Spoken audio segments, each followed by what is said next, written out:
Welcome to Black Love Matters, where this service a therapy session for figuring out adulthood, loving each other, or finding a Rock Michelle, or Jay-Z and Beyonce. Who is you? I'm Neil. And I'm Nyambi. And this is episode 391, y'all. Be sure to leave a 1, 2, 3, 4, 5-star rating and review on Apple Podcasts and on Stitcher, and follow us on all forms of social media at Black Love Matters. That's black. Okay. Oh my goodness. You did that whole thing without messing up. I'm so happy for you. You've been practicing. No, I haven't. Oh, thank you. Neram, get your dog. As soon as I start talking, your dog starts showing out. Get over there. Get. Come on. Neram, we on a podcast. I know. You know what I want. You can't do this more discreetly. Oh my goodness. Neram just Father's Day coming up, Neram. Don't worry.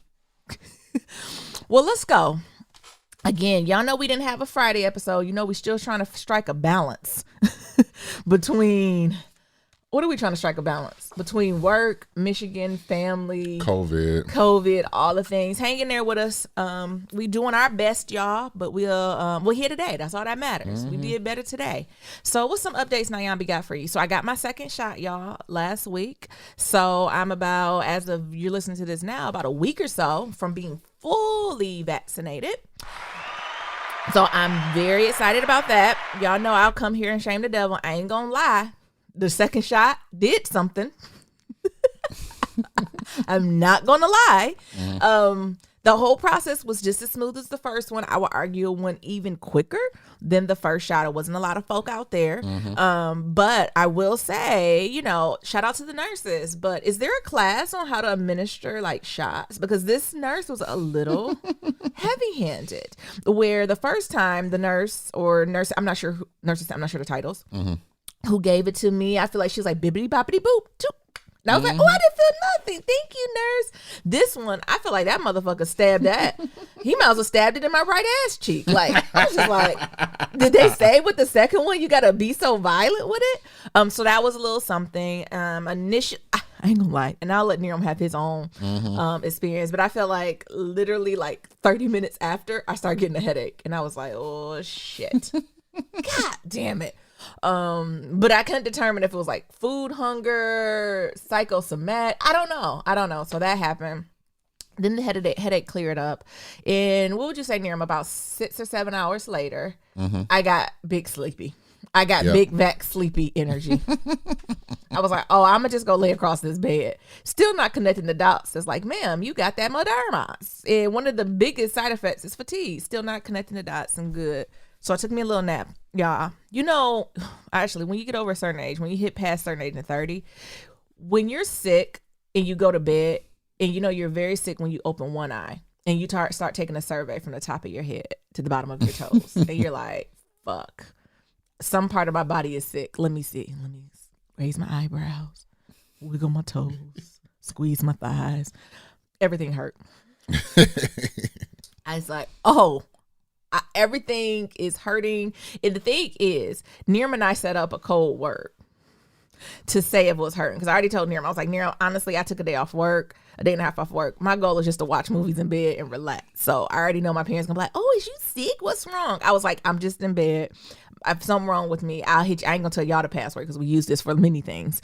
But if I say it, that means we'll give y'all a new one. White Castle. If I say White Castle, that mean I ain't playing. That mean come check on me every 30 minutes, take notes, all the things. So Neram, what was it that night or that next morning? Wow. How did I hit you with it, Neram? And you was like, oh, you in bed? Because I wasn't watching anything. You're like, are you just staring blankly at the TV? Like, what are you doing? So what are you doing? You walked in the room and was like, what are you doing in here? I think I was like looking at the ceiling. You White Castle. I said, what? Like, for real? I said, I don't feel nothing. Dear, save it for your check-in. I was like, White Castle. Extra cheese. Everything on it. I mean, extra onions, everything. And so that was it. But I will say probably about 12 hours later, so the next day about noon, 1 o'clock, I took a shower, washed my face to kind of get your body moving. Because that's what they said. It was like, rest for a little bit, but do try to move your body. So I was like, this is enough of me laying in the bed dehydrated. Let me go take a shower, move my body. As soon as I did that, it felt like instant. I felt like, I don't know if it was the water hitting my pone. I don't know if it was the Dr. Bonner's washing away the side effects. But I came out the shower and it was one of those things where I had to tell Nira, I'm like, I think I was hurting. I think I don't know what was happening, but it completely disappeared. The only thing I had was a little bit of arm pain that I took some Tylenol for, and I would say by that second day it was nothing at all. So it was an interesting roller coaster to go on, but it was a moment where I was about to come on live on Instagram and be like, "Listen, niggas, the Hoteps was right." But I did make it, and y'all know I'm gonna be completely transparent in my journey and what I felt. But what is what I will say? Can we just stop shaming on both sides? I've been seeing memes where people were like, you know what's, they said that anti-vaxxers is worse than vegans. They're going to let everybody know that they are vegan. Big facts. Big facts. I would say that's the first thing for folks who got the shots too. Like, y'all, can we just stop either way? Getting the vaccination is a very personal choice. Low key, we all doing the best we can. And we all are going off information that people tell us. And people tell you what they want to tell you. Low key, are we going to know what side of the coin land? We probably won't know for 30, 40 years down the line. But at this point, people are making the best decision they have with the information that they have. So let's back up off the shaming. What I will shame you about, though, is not giving my 6 feet and not wearing a mask. Regardless, right. I'm going to need you to give me space. And I'm going to need you to wear that mask. I don't care if you got one vaccination, all the vaccinations, the IUD. I don't care. I'm going to need space if I don't know you. And I'm going to need you to wear a mask. That is Nyambi sense. But the shaming, the back and forth, and we got more stuff to worry about. Nyambi made her decision. Nyambi is big vax energy and is fully vaxxed up. I took my shots with the CDC and Kizzy and them. We going to see what happened. You got the right to do what you got to do. But please, at minimum, put your damn mask on and give folks some space, right? Like, those are the things that don't harm people. Those are the things that don't, like, hurt your day to day. And we do know statistically, longitudinally, that wearing a mask and giving people distance stops the transmission of not just COVID, but all types of diseases. So, airborne diseases, I should say. So please, actually, can I add one more? What? Wear your mask, social distance, and wash your whole ass.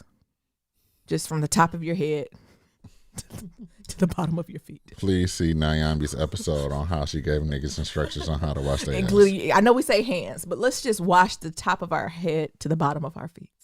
If you do those 3 things, we can navigate in this world peacefully together. But if you're not, Nyam's going to shame you for that every week. What's my other update? R.I.P. Bo. Cue it, Niram. I don't know if y'all heard, but Bo Obama, the 12-year-old water terrier, the first black dog, he out of here. You know, they say all dogs go to heaven. We hope he goes. He represented it a lot to the black dogs, especially Mabel. Mabel didn't know black dogs could get up in that White House. Exactly. Then Bo. She wasn't born, but she read about him. All right. Well, Bo done succumbed to that cancer. Got him. He was 12 years old. Michelle Obama said he was a good dog. He likes pets, playing ball. Obama say we gonna miss him. I don't know how they gonna do the fume, but since he the first dog, I imagine it might be a little extra instead of just the backyard. So Mabel gonna bring a slice of bacon. Her bacon, she only get a slice a week because her cholesterol, gotta watch it in the salt intake. But Mabel says she gonna donate that piece of bacon to him. Niram, you bringing something to the fume, or you just gonna drop Mabel? I'm gonna drop Mabel off and put a ball in the casket. You gonna do an extra walk around the block for Bo? Yeah. That hurt my feelings. That's how you know I've been a fur parent too long. He gone. I said, God, 12? And this mean that ain't that old. Right. Is anybody checking on the girls? What about the other dog? Sunny, ain't it? Yeah. How's Sunny doing? You know dogs grieve. Mabel took the bacon actually for Sunny. It's equivalent to a honey baked ham. Y'all listen to Carlos Chris. What Grayson bringing? What y'all pups bringing to the fume and to tournament? What else is going on? Y'all, why didn't y'all remind me how slow moving Michigan is? It is. You know, it's fast and slow at the same time. Mm-hmm. It's fast when y'all on the lodge with it. It is. And it's fast, and we're going to talk about this little one, Pillow Talk. Detroit news is going to be just a new segment for us. Because the shit that we see on the news blows my fucking mind. It's crazy. But, yeah, I went to Dunkin' Donuts. Y'all know I'm addicted to coffee now. Yes. I'm gonna get off of it. I'm gonna get off that shit. She ain't. I'm gonna get off that shit again. She ain't. I haven't put a day on when I'm getting off that She shit. ain't. But I'm gonna get off that shit. That is addict talk right there. I can get off of it whenever I want. I ain't say that. I said I'm gonna get off of it. I don't got a date yet. That sound like, who is it? Angel. Shout out to Pose. Y'all seen Pose? It was like 4-hour episode. And I went to Dunkin' to get my iced caramel coffee, cream sugar, and get my parents. They like a breakfast roll, 2 breakfast roll. Near them, get an iced matcha, shot of blueberry. Simple orders, right?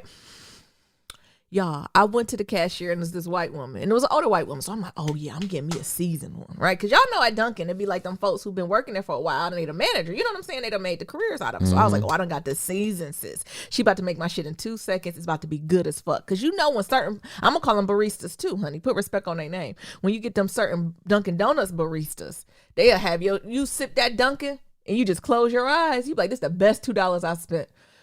Anyway, I'm thinking I'm putting my order in the system, but I knew something was wrong when the order was going through.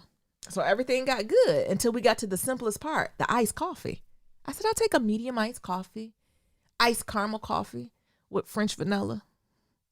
No, yeah, for French. No, did I say that right now? Can I get a medium iced coffee? Can we add French vanilla to that? She said, medium iced coffee, add toasted almond. Huh? First of all, what is toasted almond? No, ma'am. Medium iced coffee, add French vanilla. Okay, ma'am. Medium iced coffee, toasted almond. I said, she gaslighting me in this motherfucker. I said, no. Now my tone's changing. Medium iced coffee. Now I'm pointing to the thing. French vanilla. Then I got toxic. FRENCHVANILLA. Because you know Naomi love to be spelling shit. Oh, yeah. Okay, I got you. Sis, go. And you know Dunkin' Donuts is like an open air diner. So, you know, at least Starbucks, they got these little walls up and them. It'd be like doing shit. Dunkin' Donuts don't got nothing but a blender, a Vitamix, and some containers of milk. Right. Like you see what they actually do. Like they walk off to do it.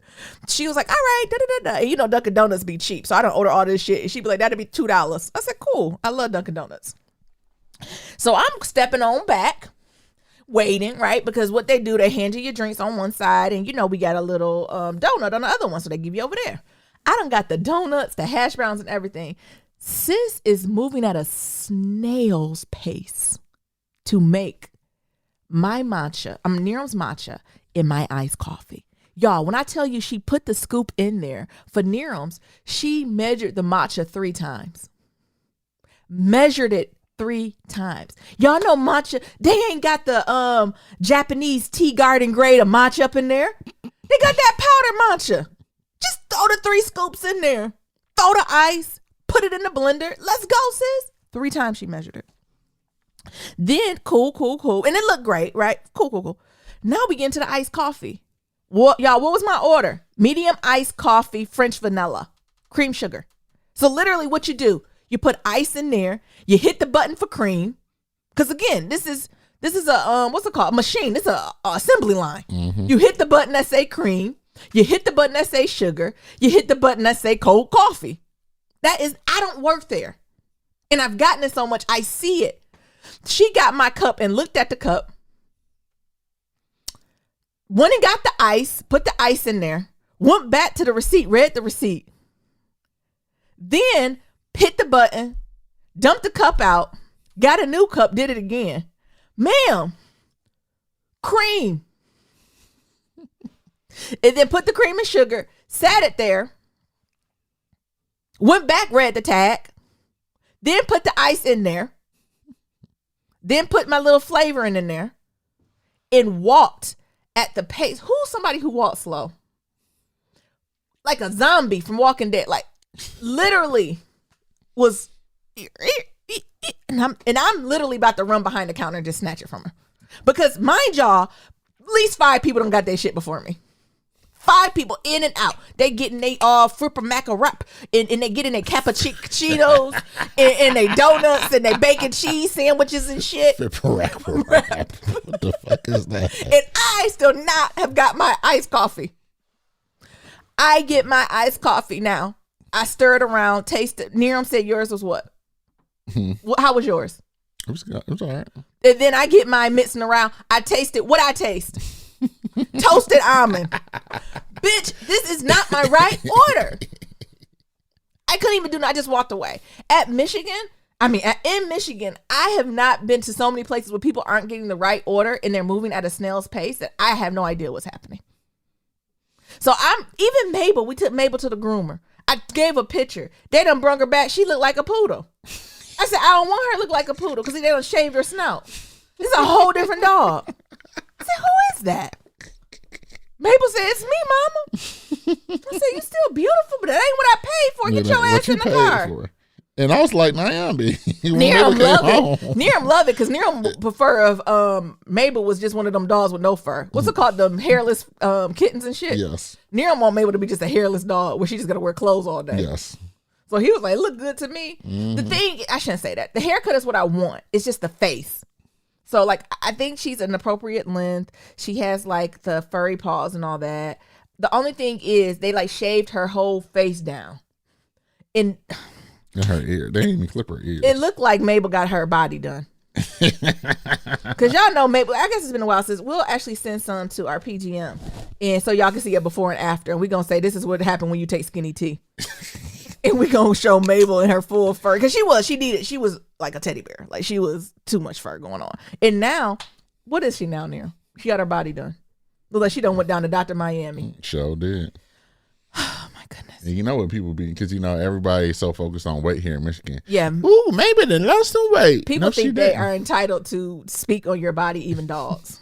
Maybe they lost that weight. She has got a haircut. She's got a haircut. Next, I'm working through some stuff in therapy, y'all.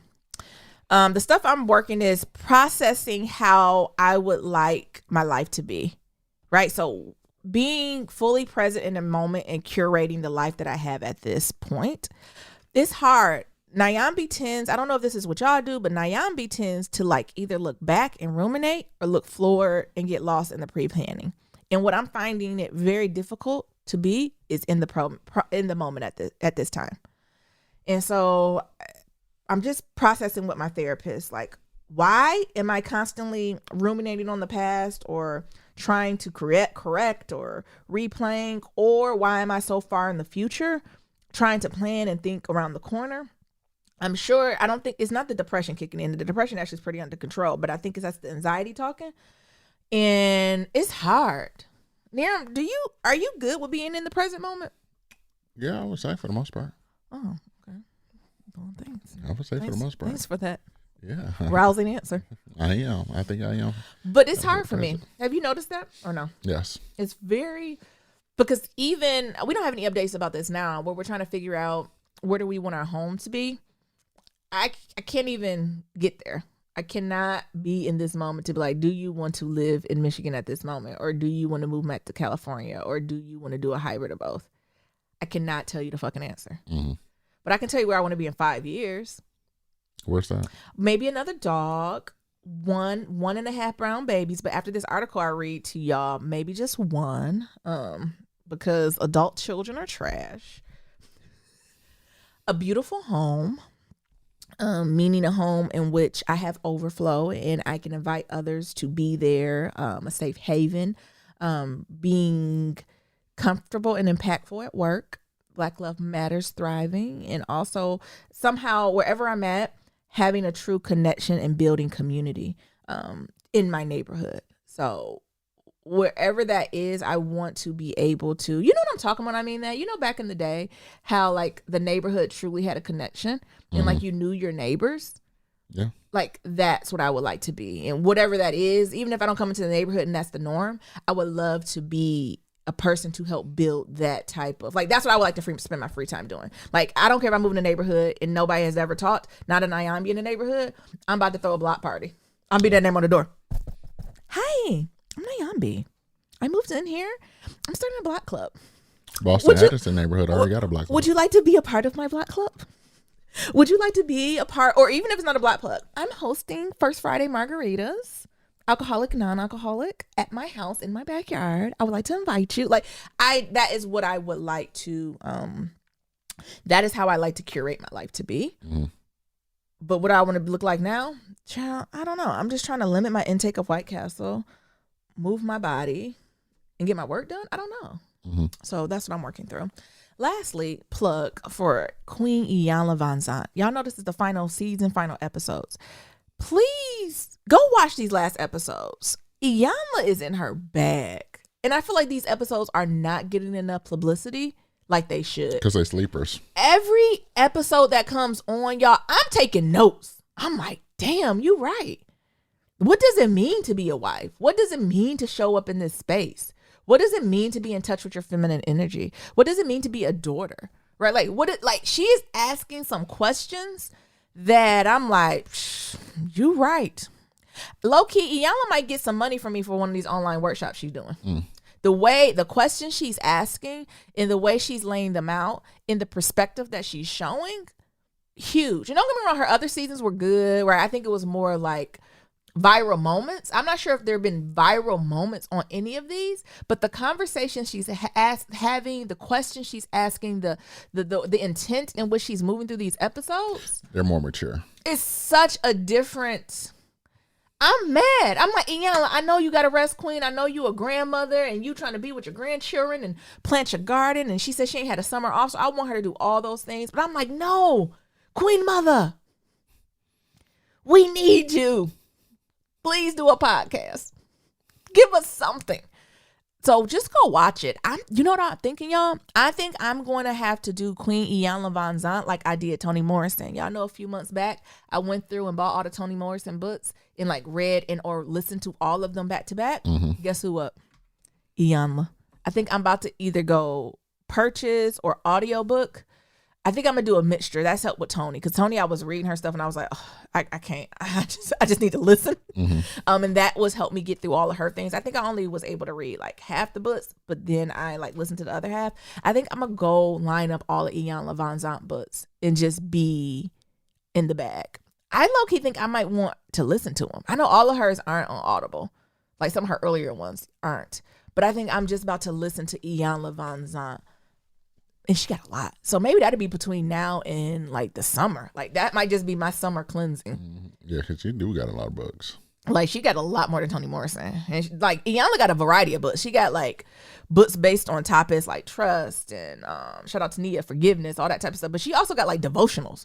Whereas like every day is a different devotional or every day is a different prayer. So it's going to take a while if I follow the books as they're supposed to be fleshed out to go through them. So, because I only think I got maybe 3 of Iyanla's books, and low-key Nira bought me the first Iyanla book I've ever got. Like, of course I've heard of her, but I never read her book. I think we were in college. Mm-hmm. Actually, I need to see. It's back in that back room, honey. I'm not gonna just rebuy it, honey. But I might see if that book Nira got me.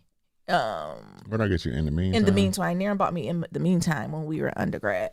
But I need to go on. I have, in the meantime, Nia bought me Forgiveness. I bought the Audible book Trust. And I think I also have Acts of Faith. Those are the books I have. But that's not even... I don't know how to get through. That's not even the tipping point of all the books she has. So... damn, she got a lot of books. That's what I'm saying. So I think that might be a summer thing. Anybody would like to go on the Iyanla Vanzant reading journey with me? Feel free to email us, call, and as I go through it, I unpack it. I know sometimes y'all are interested in the reading journey. For y'all to know, I just finished Bevelations by Bevy Smith. I love Bevy Smith. Shout out to all. I'm a Bevy head. I forgot what the Bevy Hive is called, but shout out to her, and it gets greater later. Like, I honestly, after reading Bevy Smith, I didn't realize how much I identified with her.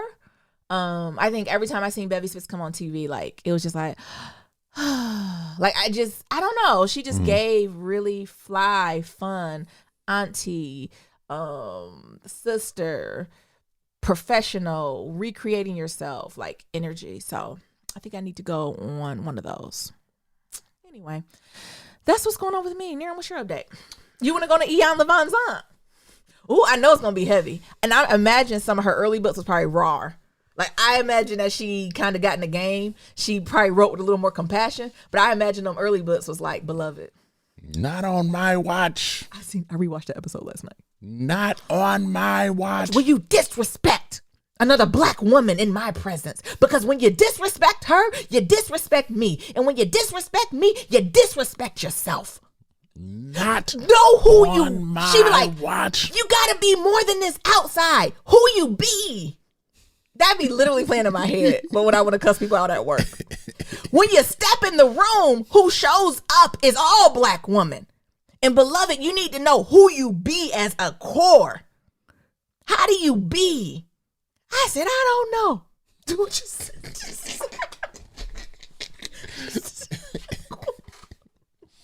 But shout out to y'all. How you be as this black woman, right? Like, I don't know. Like, I feel like I am just going through, maybe it's because it's my godly year, right? Like, what is this evolution? How am I defining myself as a black woman, as a mother, as a wife, as a friend, right? How do I truly define myself in that? And I want to take, because I have the privilege, right? Everyone doesn't have the privilege to sit with that and reflect that and put pen to paper on how I want to show up in each of those areas of my life. Mm-hmm. And I want to do it thoughtfully. And I want to do it with integrity. So let me know if y'all want to go on a journey with me. Iyanla's going to guide me. Okay. She's my spiritual guide right now. She don't know it, but in my head, that's what we going to do. I'm going to read these books. Send her email. You think I should? Yeah. I need to go on a journey first. She go be like, so beloved, what have you done? Well, girl, I just watched the show. I would at least get through half her catalog before I start sending emails. But it feels like the universe is drawing me to that direction. Mm-hmm. So maybe I'll pair that with some like devotionals and stuff. I'll keep y'all up to date. But I just want to go into who I be. Who you be? Black women. Who we be. Who we be. Who are, not what we do, not who we are, but who we be. Who you be. And how do we get clarity on that? Who is you? That's what I'm seeking. Who I be. Is we going to change the intro? Not who is you, who you be. We going to see. Come on. So I am Big Vax Energy. I am ready to go to Tulum with my shirt off and my mask off. I don't want to go to Tulum. I am ready. Your dangerous. Boy is ready to get out there and shake my ass. And do. I mean, you can shake your pone now. No. Okay. No. Okay, you can go in the backyard. I mean, actually, we just got new neighbors with children. Don't go out there now. I'm scaring them. Them children. Have you know some children stay outside? Mm-hmm. They be outside from 8 a.m. to 8 p.m. Tulum. Okay, tell me more. It's happening. Okay. Or Miami. I'm going somewhere. We can go somewhere. I don't know if I feel safe at Tulum. Big Vax Energy. I'm ready. They can go ahead and give me a test. I'm Big Vax Energy. Yeah, I agree. I'm ready too.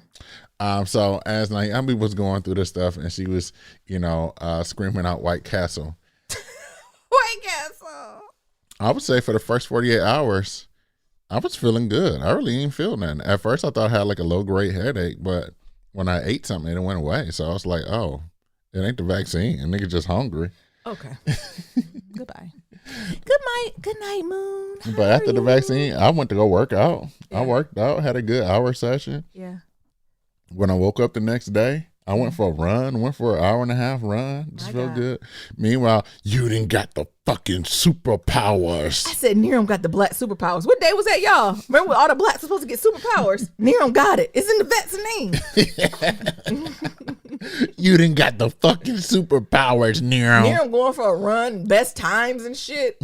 Coming back stealth. I said, nigga, I can't even open my eyes. I can't even drink water. When it roll over on my back, it hurt. She's like, do your arm even hurt? I said, it's a little sore. I said, no, I can't lift it up. I can't lift my arm up. I said, stop babying and lift that motherfucker up. It hurt. He said, come here, Mabel. I use Mabel as a heating pad. Oh, my God. Uh-huh. So I was just out there living my best life. Boxing around because I didn't really feel nothing. I told you. Not really, nothing. I didn't feel nothing. No one goes for a run when they're kind of sick. I didn't feel nothing. I went for a run. Nigga worked out. I didn't drink water. I ate food. I didn't ate food. Sweets. I'm having podcast episodes and shit with other people. I'm laughing and giggling and everything else. I'm visiting friends and family.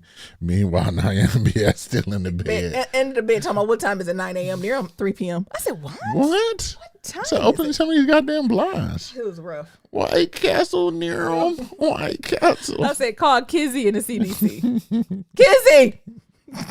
You didn't got fucking superpowers. I was like, I don't know if I got superpowers. I just don't feel nothing. Mm-hmm. And then I would say on the end of the 48 hour, going into the next day. Mm-hmm. Was it the end of the 48 hour? Yeah, 24.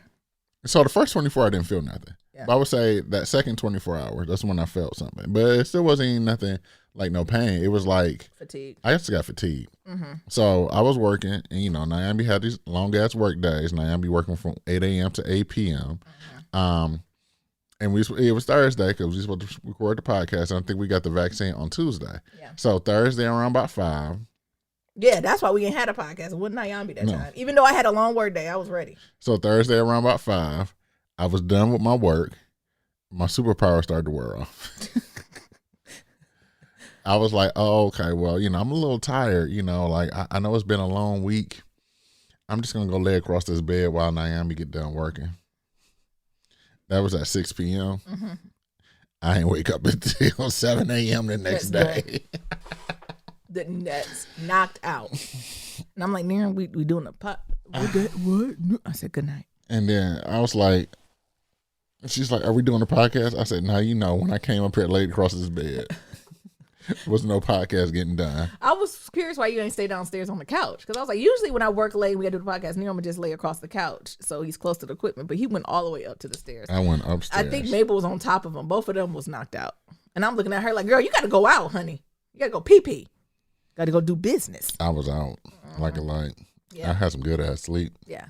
But other than that was it. Yeah. Okay. And that was that was the second day because we got vaccinated on Tuesday. So Thursday night it's like when it's quote unquote hit me. Mm-hmm. But it was no pain. It wasn't no stiffness. It wasn't no soreness or nothing. It was just I just got tired. Yeah. And I don't know if it was a mixture of my ass just going hard. Well, you get your and the vaccine, time. But it was everything. I just was like, oh. Good night. Good night, Moon. Night. Okay. So we got that going on. You got Elon Musk. He was on Saturday Night Live. I didn't get a chance to see it. Maybe look at it today. Yeah. He announced he had Asperger's. Yeah. We kind of knew that. Did we not know that? Respect to everyone with neurodiversity. Respect. Everybody's. I mean, we all got a touch. Honestly, okay. Truth moment. This might be inappropriate. If I had to go back to this episode, this is 391. I might got to do. This might be my apology episode. Every person got an episode. I want to apologize for what I said. I was uneducated. Mm-hmm. Don't a lot of the founders in Silicon Valley got a touch of the spectrum? Something. He made that announcement like I'm hoping it was more like, oh, maybe I'm the first. He said he's the first person that openly has Asperger's the whole Saturday Night Live. I will argue against that because it got to be a couple folks up there that you like, ma'am, sir. Read the clues. Mm-hmm. But shout out to neurodiversity.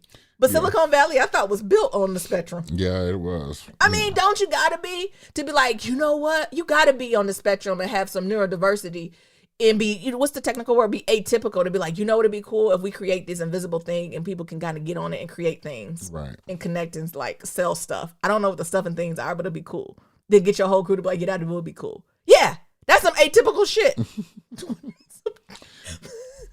Shout out to the spectrum. Meanwhile, he got my fucking Dogecoin fucking plummeting and shit. But that's not real. Is that the dog coin? Yes. I think Mabel and them. That's not real. I don't buy into that. We're not in the appropriate tax bracket. Let the billionaires billionaire. Shit. But still, you can throw, never mind. You could throw $20, but don't do more than that. I don't throw about either way. Say something crazy there. Say something wild. Actually, I'm trying to watch my language. It ain't crazy. Say something wild. Mm-hmm. Either way.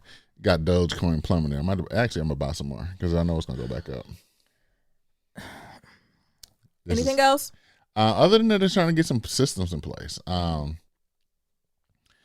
got some big projects coming on, and I'm just really trying to build systems and make space for myself in a way that necessarily don't necessarily in a place that don't necessarily have space for you. What you mean? Tell me more. No, If you can. I think, you know, one of the things of like, it's an interesting space to be in, right? Being in your parents' basement. Don't say it like my parents' basement ain't a dungeon. They kind of hoarders, but it's like a finished basement. You're almost acting like he is in a dungeon. Being in your parents' with basement. no lights, no water. No, but I think that, you know. This would be a good part of your book. Yeah. Mm-hmm. I if think, you ever write one. Yeah. I think it's just interesting to, and this is something I was even just talking to my therapist about, right? Like being 35 and like being in like your partner's parents' basement, and like all the things that goes along with that, and like feeling like, I won't say like a third wheel, but like, oh, my partner used to live here as a child. Like we're still in her childhood bedroom. Oh my gosh. And like all the things that goes around with it, like as they look at you as a child, or like whatever age where you left, I don't know, 17, 18, 19. 17. And yeah, and just me being here, right? So it's just one of those things is like just trying to figure out how to make space for myself, as well as like build systems and processes so I don't get caught up in whatever shit y'all got going on. So that's what I mean.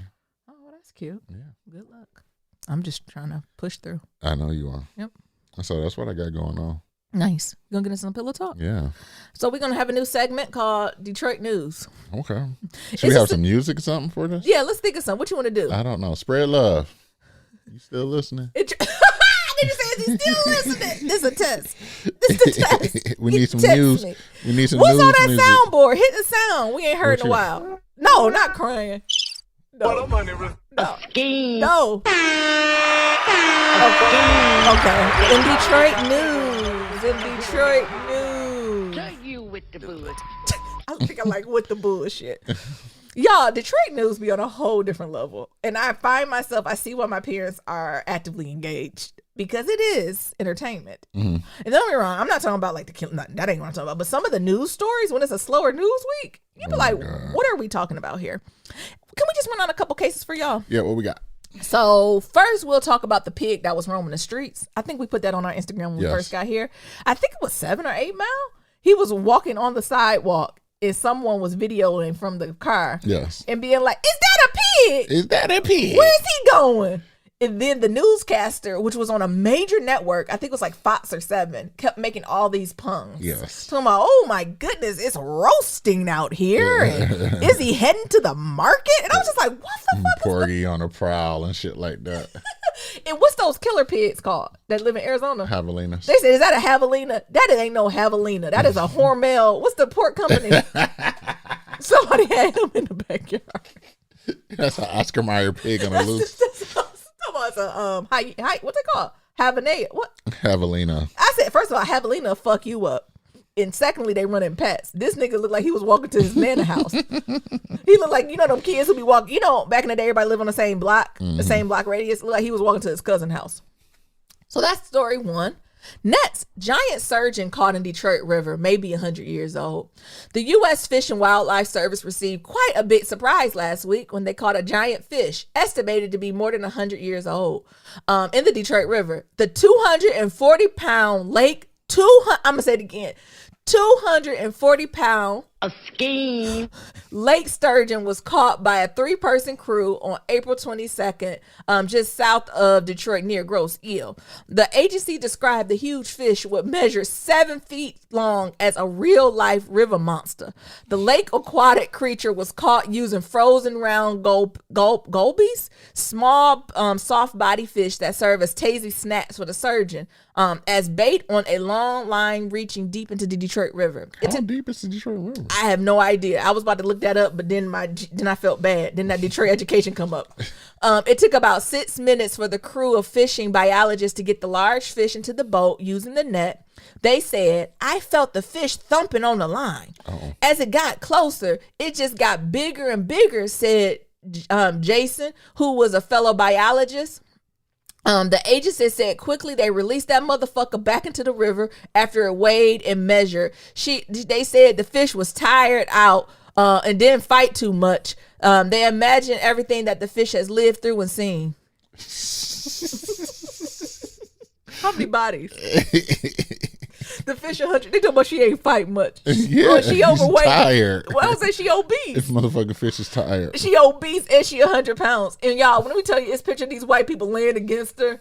The fish big as Nero. First of all, I've been scared. Could she eat them? And what has Sis been eating in that Detroit River? Walleye. Something. So Sis didn't get that big off just eating the seaweed. Well, it ain't seaweed, so she just eating other fish. Detroit River ranges anywhere from 18 to 52 feet deep. Shout out to Detroit News. And y'all, you know, I usually that'd be a snippet. That literally was on the news for like 3 days. Yes. And they talked about it for like 5-10 minutes apiece. They was like, wow, she's a whopper. She's 7 feet tall, 240 pounds. She's tired. Yes, Look, the bitch is tired. She should play for the Lions. Lions, they need the help. Oh my God, it was horrible. Next, Detroit News. This is a little bit more political. Chief of Police James Craig running for governor. They say he's gonna be retiring. As we're listening to this, the news conference should be coming out. But here's the tea, y'all. He talking about he gonna run as a Republican. James Craig, allegedly running for governor. He's allegedly the retired chief of police. He a light-skinned black man. Think of light-skinned black man, and then that is who he is. He's running for governor. He gonna run as a Republican. Why? Because the thing is, the reason why all black people in America in Detroit shook their head is because y'all know there's a nigga out here in Detroit named John James, who every 18 months runs for some Senate seat. He do. And we know if we get Craig here and we flip this state Republican again, it's going to be some bullshit. Oh, because John James coming next. Because John James is coming next. I just want y'all to pause, Yeah. look on YouTube, and just go search John James and watch some of his YouTube commercials. John James from Michigan. He has a white wife and brown children and black families. And it got so bad because y'all know it was close in the election where he had this black family on there. His black ass mama. And his black daddy talking about he is for the streets. He for the streets. And then he was walking down 7 Mile. Talking about, I went to school here. And then, of course, Detroit niggas came with receipts and said, no, you didn't. Shout out to Detroit News. There will be a segment at least once a week or every other week where we're letting y'all know the things that are happening in Detroit. Next, briefly, Bill and Melinda Gates divorce. Listen, stop it now. Umar told y'all divorces is political. He was right. Dr. Umar said marriage is political. He was right. And you niggas out here looking for love. It is political. Y'all stop finding joy in them breaking up. That ain't nice. But they are billionaires, so we have a little fun. Yeah. Because some people don't think billionaires are people. I do. Yes. Y'all stop talking about you gonna slide in these DMs. Some of y'all integrity is off. Who you be? One of my friends. Who you be as a person, beloved? All you niggas now are breaking integrity. Leaving your little nasty children behind. Your family, your friends for Bill and Melinda. Who you be? Tempter said, don't come over there with that bullshit. Don't come over here try to catfish as Bill Gates. But that's going to be a heavy divorce, honey. It is. I wonder what the fuck happened for her. Because I think she initiated it. Yes. And she said, we never getting back together. Mm-hmm. Fuck you.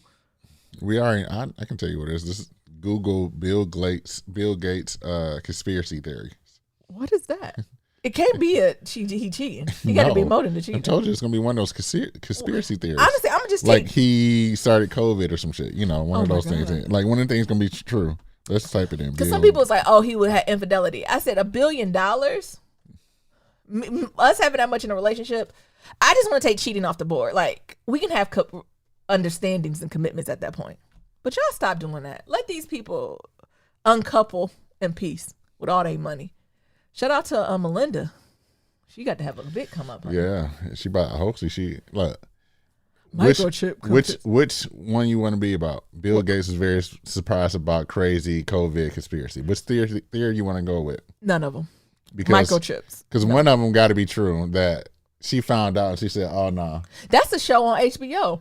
Because like imagine Nyambi, we together, we billionaires, and you find out that the vaccine I helped put together, and I'm actually put microchips in niggas. You'll break up with me. They already got microchips in us. It's in our passports and our phones. I know that, but I'm saying it actually in you. So try again. I mean, they put them in Mabel. So like, I'm just saying, imagine one of these conspiracy theories be true, and then you find out. That is a plot on a show on HBO Max. But I'm saying right now. though, I understand that. Okay. But I'm telling you, it might be one of these one of these QAnon theories. She might have been sick of this motherfucker and been working with her financial planner to know the perfect time. So she might sick of him clipping his toenails in bed. She might be sick of him not taking the trash out. Or they might just not seen each other in years. They might not like each other. I think that could be a thing too, right? I think so too. I don't think it's as big as people making it. They might just be sick and tired of each other. And this honestly could have been in the making for the last 10 plus years. Because so much money involved, it take time to divide up billions. Mm-hmm. I'm glad how he's quietly just giving her money, though. Hell, wouldn't you? You'll be surprised about colonizers. He need to take a note from Jeff Bezos. Jeff Bezos wrote a check and then went on an island with his new bitch. Sure did. And Jeff Bezos' woman already done got remarried. Come on. Hey. Alrighty. We can't go let this whole weekend pass, y'all, without acknowledging Mother's Day that just happened. So happy Mother's Day to all the mother figures, people who got mamas, fur mamas, all the things. Any way you identify as a mother, a nurturer, or giver, I do think that day represents you. Niram and I, we had a nice little intimate brunch with our mothers, and it was nice. It was just nice and low key. It was good. We all vaccinated, so it was just nice to just be in the house, no mask on, and truly enjoy each other. But what I want to do is stir the pot on some shit. Okay. Can I stir the pot a little bit before we get into some shout out? Go ahead.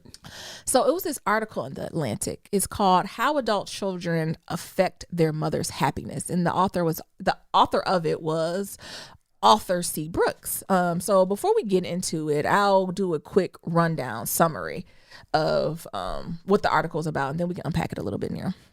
So it starts off by talking about the happiness stage in motherhood is set early, right? So depending on a mother's happiness, truly, it statistically says that it depends on how much help the mother has. So researchers have found that even after correcting for social economic circumstances, single, non-cohabitating mothers are generally less happy than married mothers, which is not surprising given the financial and time pressure single mothers face. Of course, all of this depends on the quality of the partnership. Having a supportive partner significantly affects a mother's health, mood, satisfaction, and more. Additionally, the size of the family is also important. So there was a study that that reported that happiness against the number of children that mothers have. And they found that well-being increased as a woman has her first, second, and third child. However, the fourth child and beyond are associated with failing happiness. So to be precise, because we are scholars, it says the optimal happiness point occurs right at the 3.14 kids. I don't know what that... Or pie? Yeah. Oh, come on. But that 0.4, I don't know what that is. Maybe that's Mabel, that's dogs, that's goldfish. I don't know what that 0.4 is. But right around 3 kids is that happiness point. What you think about that, Nira? 3 kids feel like too much. It's a lot. But...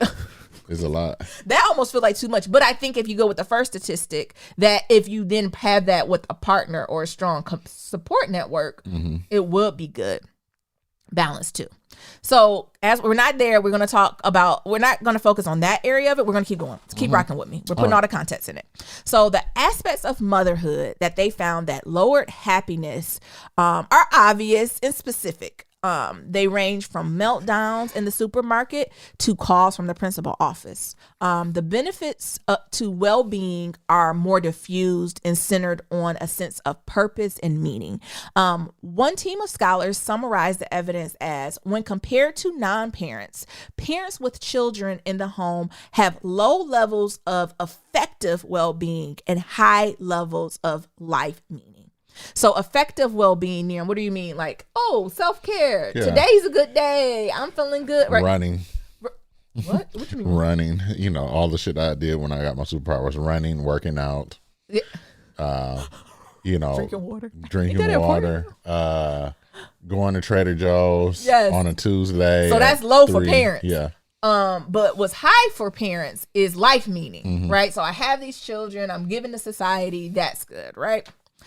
So logically, then a mother's overall well-being should rise as kids grow up, right, y'all? Because the pressure of raising young kids decrease while the sense of meaning that adult children bring to their mother stays high, right? That should be logically what happens. Guess what? Bom, bom, bom, bom. The opposite appears to be true, though. So in 2016, 3 social scientists looked at the life satisfaction of women without without kids. They found that during childbearing years, mothers and mothers-to-be were happier than non-mothers. However, by the age of 40 and beyond, mothers' life satisfaction levels were generally a bit lower than their childless counterparts. Hit it. A scheme that Todd set up. Cut it.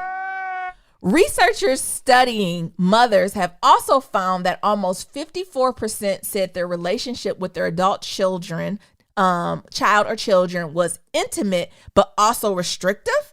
And they had mixed feelings, air quote, about the relationship or some other ambivalent statement. The strongest predictor of ambivalence towards an adult child was whether their mother continued to financially support them. Hit it. Done. And the biggest predictor to interpersonal stress between adult children and mothers was her affirmation answer to the question, do you feel that you give more than you receive in this relationship? Hit it. A scheme that Todd set up. Clearly, many mothers experience less unmitigated joy from their adult children than they do on then they let on to their families. The good news is that researchers also suggest that there's ways to make moms happier to make sure they get as much out the relationship. And they give 3 tips. So the one is get off the family plan, right? So basically, stop getting on your mama nerves. Stop asking for money. Get off the phone plan. You should not, if you are over 25 and you listening to this, Tide Pod generation, pay your own fucking phone bill. Stop going in your mama house stealing all that food. Stop asking them for rent. You can't afford it. Go get another job. Go work for Uber Eats. All those things. Uber Eats. Whatever. And if you do got to get money from your parents, say you're fucking thankful. Say thank you. I appreciate you. I see you, mama. I went and got a piece of White Castle. Here, a White Castle for you. Next, another tips. They call it host a holiday at your place. Stop coming to your parents' house for everything. Sometimes invite them over to the barbecue. Sometimes invite them to go out, go for a walk. Sometimes say you want them to go somewhere with you. And then lastly, ask them how they fucking doing. Stop getting on the phone begging. Stop getting on the phone centering yourself. You grown. Ask them how you doing, how you feeling. How your plantar fasciitis doing. Oh my God. What's it called? Plantar fasciitis. Cool. So them the things. Ooh, this some tea. Y'all getting on y'all mama's nerves in this Y'all, so AKA long story short, adult children get on their parents' nerves. Specifically mothers. And the mamas ain't saying it. But the research say otherwise. Shit, this making me nervous. I'm trying to prepare for motherhood and I'm right at that 40 where I'm about to be happier. Because you ain't had no kids. So do I hang on? What I guess that is true, having a nigga coming on my phone bill, running up my internet. What's your thoughts, Nirams? I think it's now I'm out of my internet capacity. Stay off TikTok. What happened? They need to do a reverse study. When the kids, that's just like a kid. Stop. What was number 3? Ask them about their day. When the kids are paying for the parents' bills and you on the family plan, Jesus. but you didn't took over the family plan and they, since COVID had happened, Yes. they didn't run up all the damn internet bill and now you got to pay watching more. church service. Watching fucking church service because they ain't got internet at home. We playing like, again, studies is studies, feedback is feedback. Take it with a grain of salt. Of course, every family's different, right? All that stuff, right? But there's some truth in here. Yeah, There's is. a little something in here that It I was is. like, it made me think. It did. Yes. What you thought about it, Neil? I thought it was funny. Funny. Yes. The mamas did it. Yeah, Happy I know Mother's the Day. Mother's Day. Happy Mother's Day. Y'all like that macaroni iron and them cheap ass grocery flowers? That's nice. Ooh. And them I'm gonna say them pancakes. Mm-hmm. What y'all get? The same shit. But as I'm 40, never mind. I'm gonna say I got me something else. Oh, what you get? Nothing. Oh, okay. Y'all like that? I Or think them it's- husbands trying to cook, making ribs again, and you done told him your cholesterol is high. He barbecuing again. Yes, he barbecued yesterday. I mean, last weekend. I know. But now he barbecuing again. For Mother's Day to It's a treat mo- you. it's a For Mother's- brunch. It's a Mother's Day's brunch. Rich with barbecue. ribs is not brunch. And hot dogs. It's finger food. Ribs is finger Come on, food. Neil. Reflections on the article. Honestly, I wanted to just leave there and stir the pot. Shan, what you think? Shan, are you happy? Her baby's still young. Candace, are you happy? They baby's still young. We got to report back about 10 years. Who else All the crews. got kids like that? Yeah. Go ahead. I think it's interesting. That's all I got. I think it's interesting. It made me more aware as an adult child Mm-hmm. to just take more time, be a little bit more kind, be present. Things that I'm working on too. Hopefully those things. I don't do a lot of those things. I'm not a lot on like family plans. There's nothing, and we're with them at their home now. But it is my hope to have a home and then invite. Like I enjoy hosting and doing stuff like that too. So, again, just something for y'all to think about your adult children as you're navigating through all that good stuff, and keep in mind. But we just wanted to give a shout out to all the mothers. Happy Mother's Day. We hope you all Happy Mother's Day. took your rest as you seem fit. Now we done missed a few shout out Fridays, so we just gonna get into this. We just gonna go back to back. All right. So we want to get into these emails. Yeah, let's get into emails All first. right. First of all, y'all niggas ain't leading out 1 5-star. Now. This first one's from Red Baron. It said it's been a lot. It says, "Hey, it's Red Baron. Sorry, it's been a while. I've been enjoying your old episodes on Spotify. You have no idea how much you slap. I feel as though I can just replay those episodes all over again, like it's the first time hearing them. Oh, thank you. I got a raise now, and I'm making $24 an hour. Hit it, Nira. From when I was previously making 22. God is good. My car is almost paid off. Hit it, Nira. All right, come on. I'm on the cusp, but getting there. Once that's done, it's saved to travel and live life a bit more open. Hit it, Nero. All right. Look at the Lord blessing. The Derek Chauvin is guilty on all counts and is also on suicide watch. Yeah, they better put him on there. Guess he found out the limitations of the toxic whiteness. I couldn't believe it took 40 plus testimony and an expert in the field of respiratory to get this going. It's sad that it takes a whole damn village to get a convention, but no stone unturned is how we have to play it. I haven't finished it, but it's serious mental clusterfuck. I'm on episode 5. Episode 5 is a tough one, but it gives me the impression of being toxic white environment and the mental and emotional toll it takes on to assimilate to white environments. The gang mentality and nature of it all. I hope to finish it and drop another line soon about what I thought overall. Sending much love and positivity, Red Baron. Them is hard. Read the next one here. Yes, Black Gemologist. All right. It says, "Hey y'all, I was too happy to hear about Beyonce's I can't get out gemology scholarship. Gemological. It gave me chills and made me so proud." Yep. Nyambi asked about Black Gemologist, and I have a perfect recommendation for you. Ooh. Her name is Zenobia. Ooh, After graduating cool from name. Harvard, she did Howard. Howard. Put the other respect on the H. right, on the original, only HU. Oh, okay, the other HU. She did her graduate studies in at the Gemological Institute of America. How do you say it there? I don't know the GIA. I ain't playing with y'all niggas. Y'all know I got a speech impediment. Gemological. No, fuck that. GIA. Because we found it's gemological. GIA. We all, and this me talking about Elon talking about he on the spectrum. Shit, you too, Nyambi. We brethren.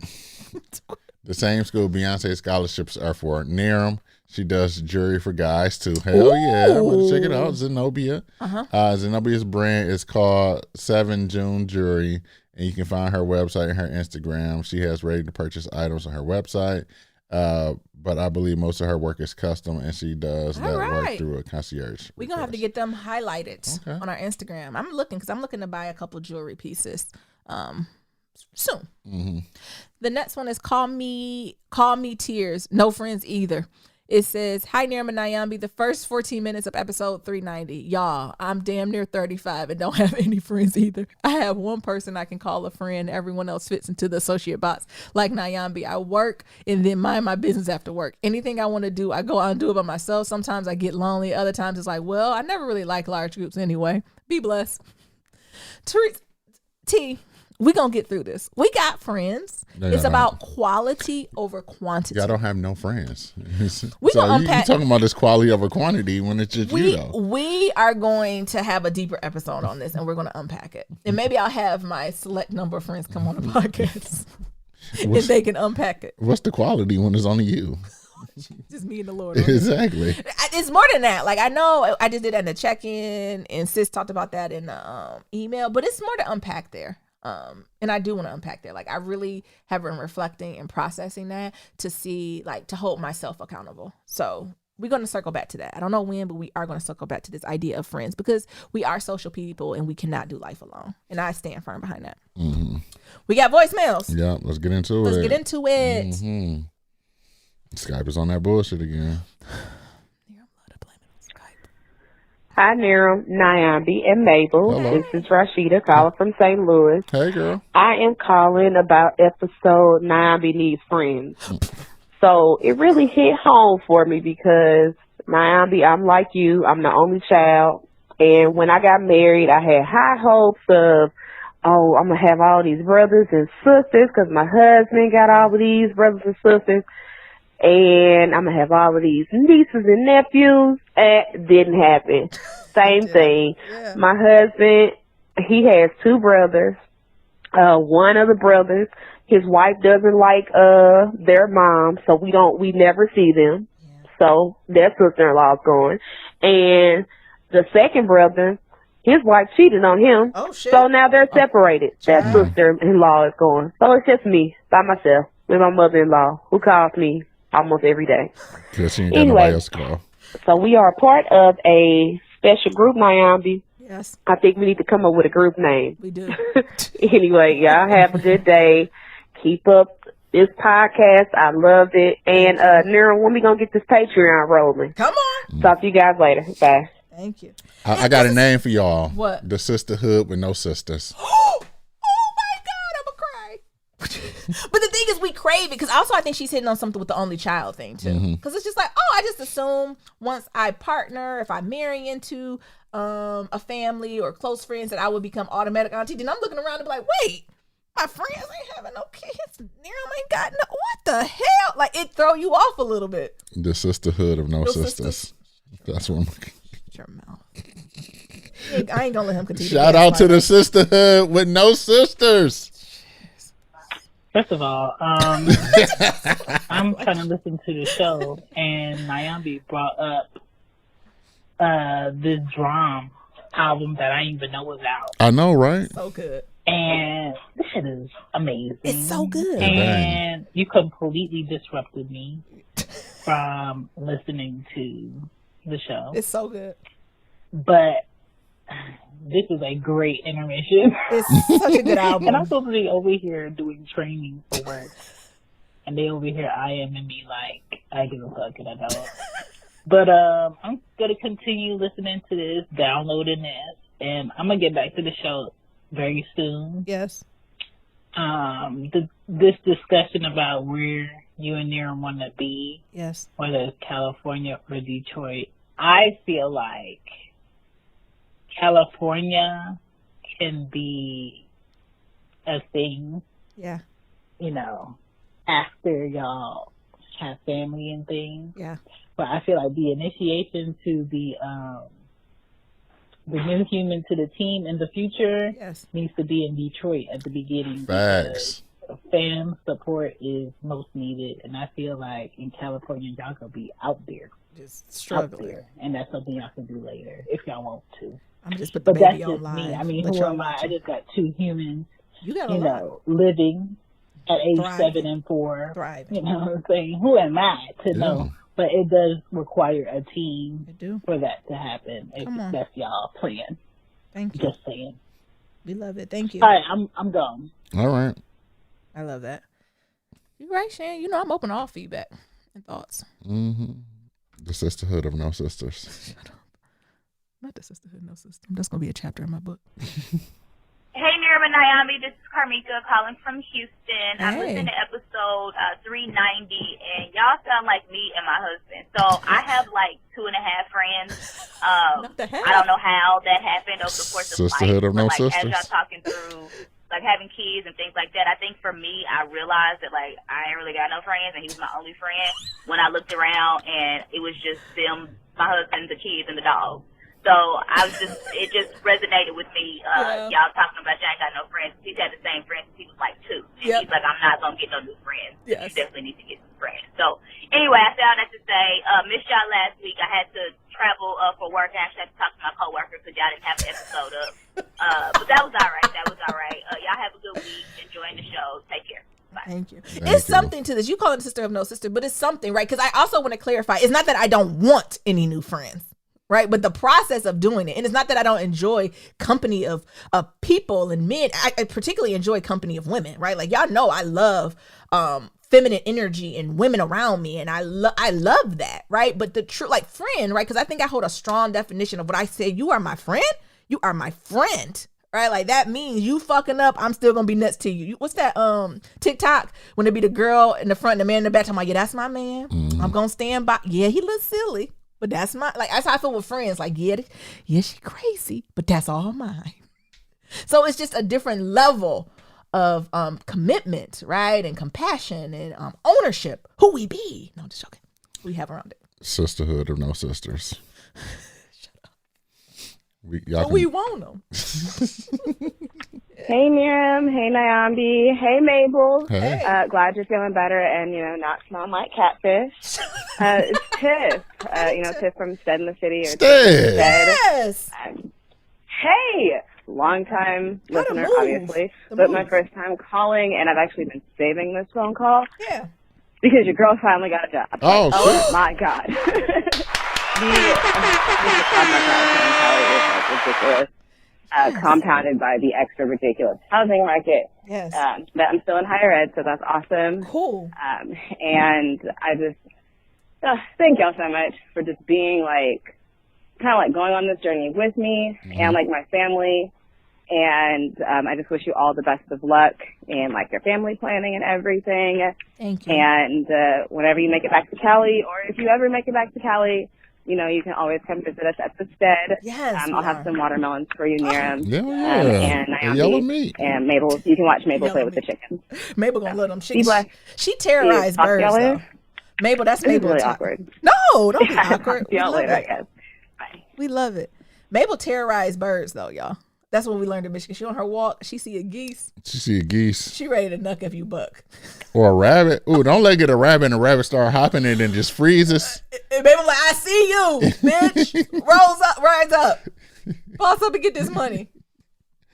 Shut up the blade ice. Tiff called back again. Let's see what she's talking about.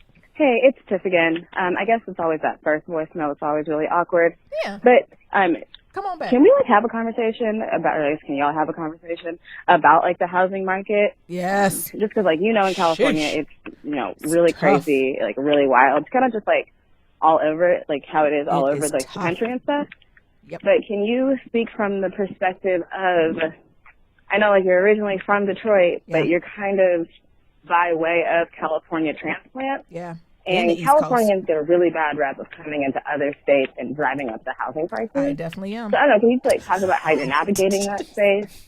Because as somebody who is from California but lived in the South and now is moving back to California, I'm just the way y'all do this housing situation is just, it's a team. Yeah. It is. It is a scheme That's that how I Todd said said from the beginning, because this is trash. But no, I would just love to hear your thoughts on that. I think we're actually going to go house hunting today Yeah. in Valley Toe or Vallejo. Oh, okay. Yeah, I would love to hear your perspective and your insight and stuff like that. Sorry, I'm out walking. I'm about to say, you getting chased by dogs? Together. Alrighty, have a good day, I guess. Yeah. Bye. Thank you. Well, no, we should, because we're getting deeper into it too. So we're getting all our ducks in order to probably actively go like on the market and look for homes here in Michigan. Probably in the next. I just made a purchase that I want to make sure I pay off first, so I can get the lowest possible rate. But we could talk about it. And I agree. Living in California because we bought a house in Massachusetts. We've lived in Michigan our whole life. And then we lived in California the last 3 years. So those are three distinct markets being in.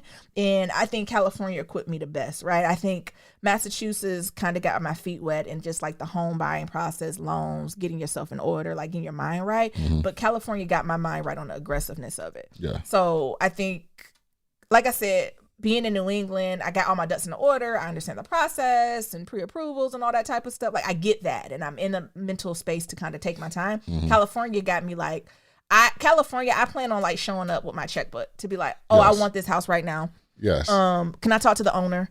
Like, where before I think more naively, I would come in and be like, oh yeah, put the offer in, blah, blah, blah. Like, but I'm gonna go to my real estate agent to be like, can you please call the owner right now and say, I'm gonna give full asking price. I will pay closing costs and I'll do X, Y, and Z if they can get me out of here in 2 weeks.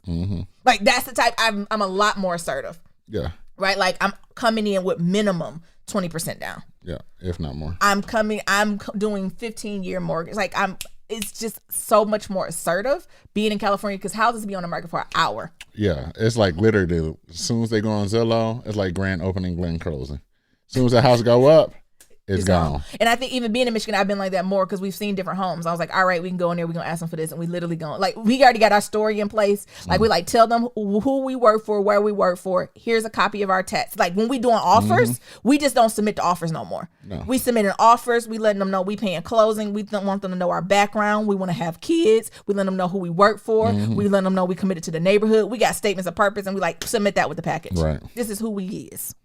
And it's just different. Because you got to do that in California because everybody's given the same package, if not more, right? Or asking price, and it comes down to the owner truly making a decision on who they want to be in that house. Yeah, and they not only buying into the offer, they're buying into you. Yeah, and that's the hard part about California, and which is going to be throughout the whole world, is that if everybody's giving you your asking price and it's at $1.5 million for a 2-bedroom home, yeah, like who else where do you go from there? Yeah. Whereas, like, I think about for our last house, it was like contingent on like the person selling their house. Yes. Right. Yep. Whereas now in California, it ain't the way. Ain't no contingent on shit. I don't give a fuck if you got 2 mortgages. Right. 10. It's you gonna get asking price, if and then more. It's like, all right, well, what type of offer do they got? Do they got a conventional loan? Is it what's the other one? FHA. Yes. Is it a cash offer? You know, is it all these things? Because it's like, shit, cash is king. Cash is king. Hell, if I got a house for $1.5 million, they're like, look. And cash is king because it moves faster. Yeah. Because some people are like, well, they get the money regardless. No. It's different. It's different on how people funding is set up. So, like, for example, FHA, they only got to put down 5% or 1% or whatever like that. I think it's 1 to 3. Okay, 1 to 3. Yeah. And they get their money shorter because they get their money longer because it takes a long period of time to go through all the processes. Approval. So you might get approved for it, but then they still got to go through all this other shit. You got to you got to have so much money in your account for so long and like all these other things. And then on the flip side, if you're the seller, there are also things you have to do. Yeah. To have in place, right? Because the home has to be a certain standard compared to if you're more conventional or if you cash offer, you can just walk away from that shit. Right. Be like, here you go. Right. Here to pay. I'm done. Right. Like, it's just, and it also depends on the seller's time. Like, all that stuff depends on it. So yeah, I'm happy to have an episode on that as we get deeper into it. Because as we get deeper into it, we can do it. We're absolutely buying the block. But if we stay in Detroit, we buying the block. I am going to be a black gentrifier. If I honestly want to stay in a black neighborhood or a Detroit neighborhood. Y'all know our dream home's in that Boston Edison neighborhood. But I would love to go and out. Be a white person and just be like, this is mine. Yeah. And then if I do go in a more white neighborhood, right, I would love to gentrify their block. Yeah. And for them to be pleasantly surprised. And also know me and Niram got 2 different methods depending on the type of neighborhood. If it's an all black neighborhood, we going about it a different way. Compared to if it's more of a white neighborhood, we do show up differently. Yeah. And we do lead with different things to the point where sometimes the owners don't even be knowing we black until we meet at the closing. Yep. But in the black neighborhoods, we let it know off the black we are black. We black. So yeah, we go ghost identity when we doing in more mixed or white neighborhoods. They don't know. But black we got different methods. That's a lot though. Yeah, it is. Because I even think when we bought the foreclosure house, because that's nothing. Our home was for a foreclosed house in Massachusetts. They didn't even realize we were black. Yeah. Until like we showed up. Until we showed up. Like, oh, fuck. Like, damn, y'all black. Because we had our white, and that's the thing, right? You had your real estate agent go through it versus the other way, right? You be present, yeah. And I think even the way we even sold the house, right? Like we took, like as we was doing showings, we took down every single picture. So like there was no. They ain't know. Like it was hard to even know if they was black. They look at and put a picture of a white family. Exactly. You know the ones that just come. Yeah. The stock photo. That just comes in the picture frame. Yeah. It's white family. But it's like all of those things. In it. It's like all of those crazy things that you have to do. Yeah. Being black. The best deal. To go in here and to get the best deal. Because the other thing is that if you go in this mixed neighborhood, they're gonna raise the price of the brick because they know you black. Yes. And it's fucked up. Yeah, or they don't want you to live in there. Yeah, they don't want you in there. Because you can make a choice as a seller. You can't, let me stop. You cannot discriminate based on race. That's not what we're talking about. But there's ways to go around that. Well, the thing is, they don't have to accept your offer. I know. Yeah. But they cannot say the reason we're accepting your offer is because you're a nigga. Right. There's other ways to go around it. But we're trying to make that as hard as possible for them to turn us down. Yeah. Because that's one of the things to do. Like, of course, you can put down a deposit, whatever. But when they come to closing, they see your black ass. They be like, oh, we still want this house. Yeah. Anyhow, we will definitely talk about that. Yeah. It's interesting. It's very interesting. Made me want to go get like a real estate license. I've been thinking about that too, but I don't. Good afternoon, here, Miami. This is Red Baron calling for Mabel. Oh, shit. Hey, Mabel, come here. We heard that you were on the sick and shut-in, and it's really good to hear that you're doing well, Mabel. Okay. You just got to stay away from the snacks. You got to say no. You got to say no, baby girl. You got to say no. Because it would be so sad to not have you around because we love you. Because look at Bo. We love you a whole lot, and we are so, so glad that you're doing so much better. Come on. Don't forget to have fun. Yes. Play with the kids. Yes. But also make sure that you come in before the lights. Come on. And just enjoy yourself. And be careful and get your exercises. Yes. But you gotta pace yourself with those snacks. You do. And that salt. One a day is good enough. Yes. It really is. We all gotta push back. Take care of yourself, Mabel. We love you and look forward to hearing from you and seeing you on Instagram. Yeah, she gonna come back. Have a great day. Thank you. Bye. She appreciative. Bye-bye. She appreciative. She done got off that sick and shut in. She's doing so much better. We got some more now. Yeah, I think this is it. Perfect. Oh, we done dead air. You know how I feel about dead air. Oh my God. Hey, sis, cuz it's Candace.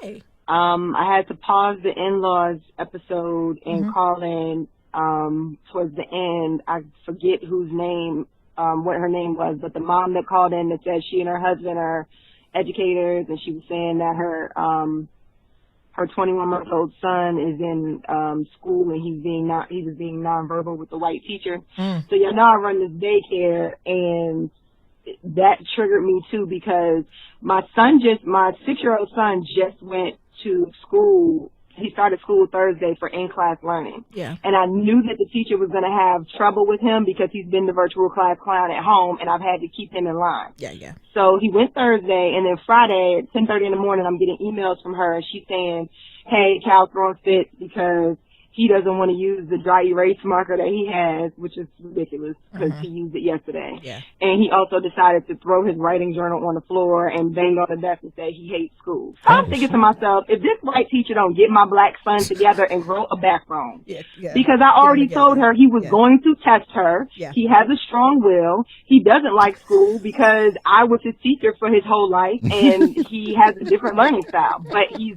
almost the smartest kid in his class, I would say. But I got irritated, and I said, you know what? I'm gonna just come up there and talk to him.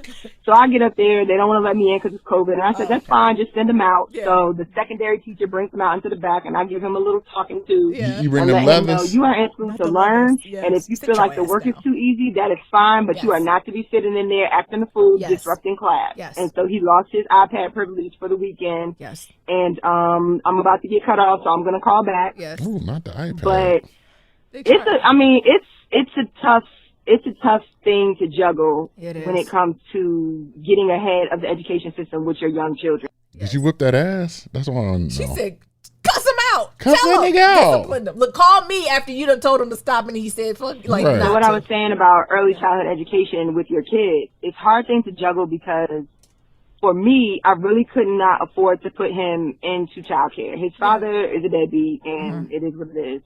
And that's why I started doing childcare. So now that I got him, in school and he's ahead of the curve, I'm handing him off to this white teacher. Now, mind you, we live in a 75% black county. Yeah. So I guess it's middle class black America, but I just knew that she was not going to be able to handle my son. And so now I'm having to still be his teacher and his tutor and the mom and the dad and have the backbone. And that's a lot. He is who he is. And I just don't know what the solution is for having better teachers. Like, he needs a black teacher that's like me. Like, get it together.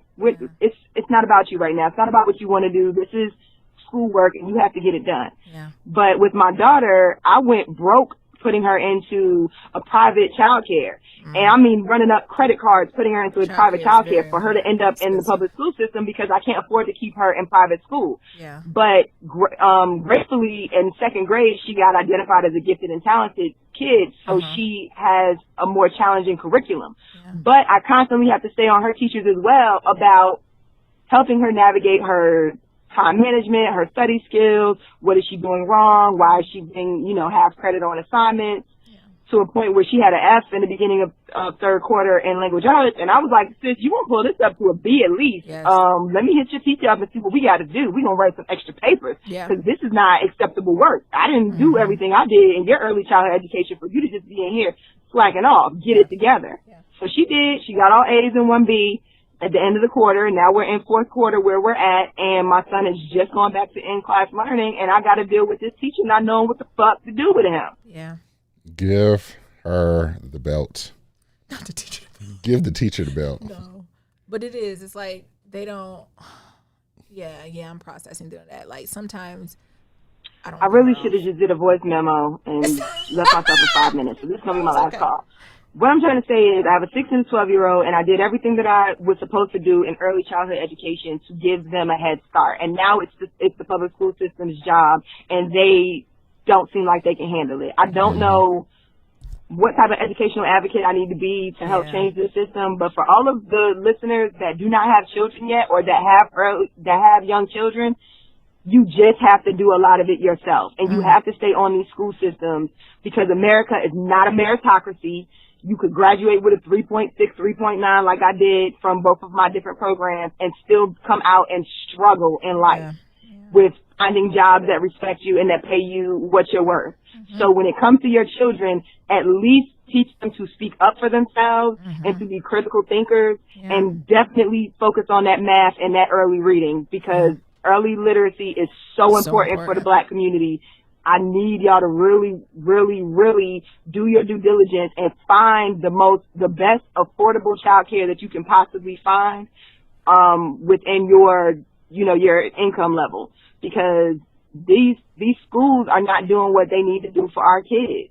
Even if you're in the suburbs like me and it's and they're away from urban life and all of the trials and tribulations that come with that and living in poverty, even if you do that, you're still going to have an uphill battle when it comes to them getting their education so that they can go to college and have that opportunity in higher learning. So do your research, make sure your partner is on board. Your child's education is one of the most important things that you can do for them. They are a student first. If they become an athlete, they're still a student first. And that's the best thing that we can do for our children. I hope this was some good advice. And I hope that those callers that called in, the husband and wife, are able to get their 2 and 4-year-old, together. Yeah. it's something there. Like, I don't care what no one says. It's some cultural, lack of cultural competency there that needs to be unpacked. Okay, it's Candace again, but I'm not calling back the same subject matter. So this is my fourth phone call, but I'm listening to the last episode with Mabel Smells Like Catfish. I ain't got too far into it, but I just had to pause because Naomi's saying something funny, and Niram is laughing, and all I want to say is, it brings me so much joy to hear both of you do this podcast. I've been listening from the beginning, even though I stumbled upon it when you already had maybe 15, 20 episodes out. Long time. But when Niram said in the beginning, I want to do this podcast, it's supposed to be therapy, I think Naomi's the character. God damn it, sis, you fucking are. Let me give you your flowers. You make me laugh all the time. I have watched so many shows and videos just based off of your fucking reviews. I got into Game of Thrones because of the way you kept talking about this Khaleesi bitch. I was like, who is this Khaleesi? Oh shit, Daenerys? I'm on this show. But, I mean, I've watched What Happened to Monday on Netflix. I've gotten into all types of sci-fi shit. I mean, you just give great reviews. You need to put a book out there, Naomi, about Cubicle Warriors. Definitely need to get this side hustle consulting, navigating corporate America thing together. Like, you need a position on a board some damn where. You just have a lot to give to the world, and I hope that you figure out how to do that. And I'm really happy that, Niram, everything is going good with your book deal. I've been listening to other podcasts that you do. I'm gonna leave it at that, and I enjoy that as well. And I am one of the people in the community who is just so grateful. I know there are a lot of them out there that are saying the same thing, that you guys did this podcast. It means so much to a lot of us. All right, that's it. Love y'all. And then you left us with another voicemail. Don't do that. It's been a multiple Friday, so this was staggered out. We missed We missed 2 Fridays back to back. So that's all that is. We're just catching up. Nope, I lied. This is my 5th call. You know why I'm calling? Because I'm in my car by myself driving an hour and a half back home after my daughter's travel soccer game. They lost 2-1. It was disappointing. They played like shit. But anyway, Niram, look at you trying to get your black boy joy back with this Black Love Matters yoga. Another thing Naomi put me on to with Trap Yoga Bag. Yeah, Trap and Yoga I was a member of the damn Trap Tribe for like a whole year and some change getting through COVID. Trap Yoga but I Bag can't is amazing. keep paying for that because I'm in the custody battle for my son now. But anyway, gotcha. Yes, Niram, get that goddamn yoga instructor certification. I want to see this shit. Go ahead and be that king-size black yoga instructor. Yes. I'm here for it. Yes. I am excited because ever since that Christmas they broke in your house, took all your goddamn Christmas savings. You ain't been right with the world. And now you talking about living your best damn life. Keeping your salt down. Oh, Naomi put me on to that smoked salt when she made that some collard greens way back when y'all was living in white ass New England. I went and bought some of that shit. So smoked salt will change your life. Keep us posted. I want all of that. All of that. We do. We need to figure out how to live longer, how to be advocates for ourselves, how to be advocates for these children. Yep.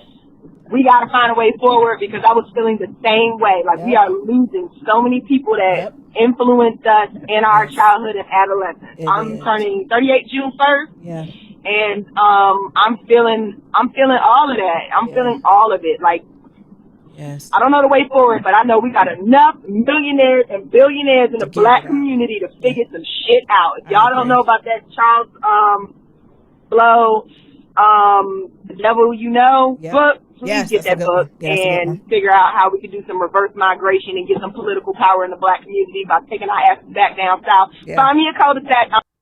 But no, it's something to that, right? Multiple things she said. So sis, thank you so much for the kind words and compassion. I needed that. Like the universe works in a certain way. So thank you. That fills me up to hear that you feel connected, and I feel connected to y'all too. But also her second point where she was talking about like our elders of our adolescence going, right? Like we in that middle part where we're in our 30s, 40s, like we don't want supposed to be executing, but we still supposed to have our elders that's giving us wisdom. But the elders is leaving, and I feel like we transitioned to that wisdom a little too early, and it's like I really wanted to get us tight. And then also, I don't want to act like we ain't hear you, what you saying, what you going about with your children, sis. Like, I'm sending you all the good energy. Now, Yambi don't got no kids, but I feel exactly where you're coming from. Shan, where's all our folks with children? Shout out to moms of melanin. I know y'all doing. What do we need to do to get the children right? Nyambi want to be the biggest advocate. Like, it's something there, right? Do some of our children need their ass was whooped? Yes. But these white teachers do be trying our kids. And I stand firm in that. Like, they do try to fuck out of our kids because of that unconscious bias or conscious bias. I don't give a fuck which one it is, but it is something going on there. And Auntie Nyambi want to be the biggest advocate, to be the biggest loudmouth. So when the mamas get tired, tag Auntie Nyambi in. And I got all day for Miss Sheila, whatever the fuck her name is. Close us out. Sheila, tell them not to do it. And shout out to the Sisterhood of No Sisters. Sisterhood, No Sisters. We gonna take our time. We gotta name it. You gotta name the demon to fix it, don't you? Come on, don't give me the shout. Black Love Story. Go to blacklovematters.com to submit a question for Kitchen Table Talk. Shoot us an email at blacklovematters@gmail.com. And to leave a comment about anything we talked about, head on over to that website. We got that SoundCloud and we got that voicemail at 508-784-1111. Once again, that's 508-784-1111. Talk to y'all later. Remember, love is ever evolving. Peace.